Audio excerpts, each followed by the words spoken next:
बिस्मिल्लाहिर्रहमानिर्रहीम। अस्सलाम वालेकुम। क्या हाल चाल है? उम्मीद करती सब ठीक होंगे। मैं भी ठीक हूँ। आज मैं आपको एक नई रेसिपी बताने लगी हूँ। जो आपने ईद का गोश्त खाया, किसी को हजम नहीं हुआ, क्या आ गई, दिल ख़राब हो गया, पेट में बाल पड़ रहे हैं, उसके लिए मैं आपको एक नुस्खा बताने लगी हूँ। ठीक है। ये हाफ कप पुदीने का फ्रेश पुदीना आपने ले लेना। ठीक है। उसको इस तरह ब्लेंडर के अंदर डाल देना। ठीक है।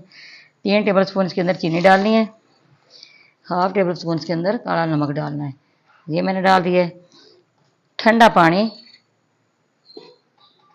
इसके अंदर 1 गिलास आपने डाल देना। ठीक है। अब इसको इस तरह बंद करेंगे। ये ब्लेंड हो गया सारा। अपने छानने के अंदर इसको निकालूंगी बाहर। इस तरह मैंने छान लेना सारे को। इस तरह आपने सारा छान लेना। ठीक है। अब मैंने इसको जग के अंदर डाल दिया है, सारा छान के। अब इसके अंदर सोडा डालूंगी।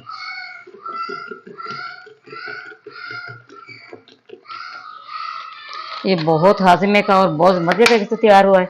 दूसरा, आप जितना भी गोश्त खाएंगे आपको कोई तकलीफ नहीं देगा। ठीक है। किसी किस्म की परेशानी नहीं होगी आपको। आपने इसी तरह बना के पीना है। जो भी ज़्यादा गोश्त खाना पसंद करे वो साथ 1 गिलास ये पी ले। ठीक है। ये बहुत मज़े का और बहुत टेस्टी तैयार हुआ है।